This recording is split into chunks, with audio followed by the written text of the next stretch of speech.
கர்த்தருடைய நாமத்தில் உங்களை மகிழ்ச்சியோடு வாழ்த்துகிறேன். கர்த்தர் உங்களோடு உங்களை ஆசீர்வதிப்பாராக.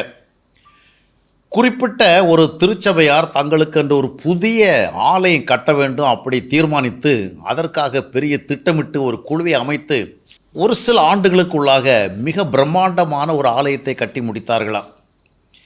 எல்லோருக்கும் ரொம்ப மகிழ்ச்சி, எல்லோரும் ஆச்சரியமாக பாடுத்துவாங்க.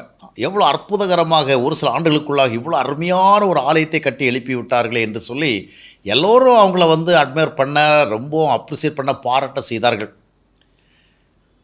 அதை குறித்து நடந்த விழாவிலும் கூட அநேகர் அந்த சாதனைகளை ஒருவர் பின் ஒருவராக மிக சிறப்பாக அதை பேசி எல்லோரையும் பாராட்டினார்கள். மிகப்பெரிய ஒரு சாதனையாக அந்த ஆலயம் எழும்புனதை குறிப்பிட்டார்கள்.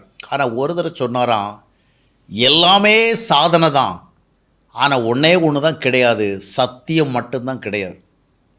சத்தியத்தை விட்டு நாம் எல்லா காரியங்களையும் மிக சிறப்பாக சாதித்து விட்டோம் அப்படின்னாராம். உண்மை என்னவென்றால், அந்த ஆலயம் கட்டுவதற்கு திட்டமிட்ட நாள் தொடங்கி அதை செயல்படுத்துவதற்கு அவள் எடுத்துக்கொண்ட எல்லா முயற்சிகளுக்கு பின்னாலும் எப்படி சாதிப்பது, எப்படி நிறைவேற்றுவது என்ற எண்ணம் தான் இருந்ததே அன்றி, நாம் கட்டுவது தேவனுக்காக ஒரு ஆலயம், நாம் செய்வது தேவனுக்காக ஒரு ஊழியம், அதனால் அதனுடைய துவக்கம் முதல் இறுதி வரை எல்லாம் சத்திய சார்ந்ததாக இருக்க வேண்டும், உரிய விதமாக நிலம் கையகப்படுத்தப்பட வேண்டும், உரிய விதமாக கட்டுவதற்கு அனுமதி பெற வேண்டும், அதை உரிய விதமாக கட்ட வேண்டும், இப்படி எல்லா காரியங்களும் அதனுடைய ஃபண்ட் ரைஸ் பண்ணுறது கர்த்தருக்கு ஏற்றவள் இருக்க வேண்டும்.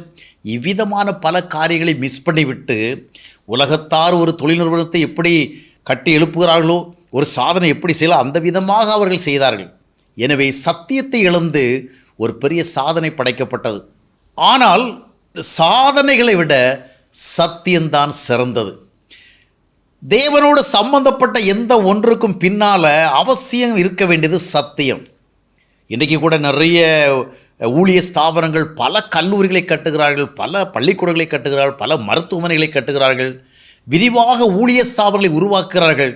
எல்லாம் சாதனை தான். ஆனால் இவற்றின் நடுவில் சத்தியம் எங்கே? தேவனுடைய உண்மைகள் எங்கே? தேவனுக்கேற்றபடியான செயல்பாடுகள் எங்கே என்று பார்க்கும் பொழுது, சாதனைகளை பெறுவதற்காக சத்தியம் என்கிற விஷயத்தில் எங்கேயோ காம்ப்ரமைஸ் பண்ணிவிட்டோம். ஆனால் ஆவிக்குரிய எந்த ஒன்றுக்கும் சத்தியம்தான் அடையாளமாக இருக்கணும், சாதனைகள் அல்ல. மனித அறிவை கொண்டு, மனித முயற்சிகளை கொண்டு, மனித ஞானத்தை கொண்டு நாம் சாதனைகளை படைக்க முடியும்.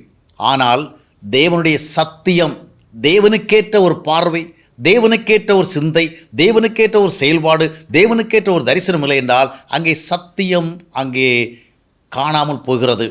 சத்தியமில்லாத சாதனைகளை மனிதர்கள் பாராட்டுவார்கள், சத்தியமில்லாத உயர்வுகளை மனிதர்கள் பார்த்து மிகவும் பிரமாதமாக புகழுவார்கள். ஆனால் சின்னதோ பெரியதோ ஆண்டவர் அங்கே பார்க்க விரும்புவது சத்தியம். ஏனென்றால் இயேசு கிறிஸ்துவோடு சத்தியமும் கிருபையும் தான் வந்தது. அவர் நமக்கு அளிப்பது கிருபையும் சத்தியம்தான். எனவே நம்முடைய வாழ்க்கையினுடைய ஒவ்வொரு செயல்பாடுகளுக்கு பின்னாலே சத்தியம் இருக்கிறதா? இன்றைக்கு பல ஊழிய ஸ்தாபனங்களிடத்திலும் கூட நல்ல சாதனைகள் இருக்கிறது. ஆனால் தேடி பார்த்தாலும் சத்தியம் இல்லை, வார்த்தையின்படியான செயல்பாடுகள் இல்லை. சத்தியம் இல்லை என்று சொன்னால் என்ன பிரயோஜனம்? மிக சிறப்பான உணவை தயாரித்துவிட்டு அதற்கு உரிய விதமாக உப்பை நாம் போடாவிட்டால், அதுக்கு சுவையூட்டும்படியான உரிய காரியத்தை செய்யாவிட்டால் என்ன பிரயோஜனம்? எனவே சாதனைகளை பார்த்து மகிழ்ச்சி அடைவதில்லை, இந்த சாதனைகளுக்கு பின்னால் சத்தியம் இருக்கிறதா?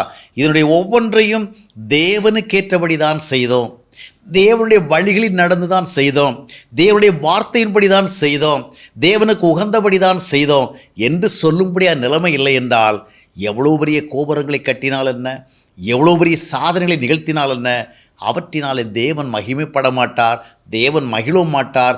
அது உண்மையான ஆவிக்குரிய பலன்களை மனித மக்கள் மத்தியிலே உருவாக்கவும் செய்யாது. எனவே கொஞ்சம் செய்தாலும் சாதனையை படைப்பதில் அல்ல, சத்தியத்தை அங்கே காண்பதிலே நாம் முதற்கருத்து செலுத்த வேண்டும். கொஞ்சம் செய்தாலும் அங்கே சத்தியம் என்கிற அடையாளம் இல்லை என்றால் தேவன் அதை விரும்ப மாட்டார். எனவே சத்தியத்திற்கு முதலிடம் கொடுப்போம், அதற்கு பின்னால் தான் சாதனைகள்.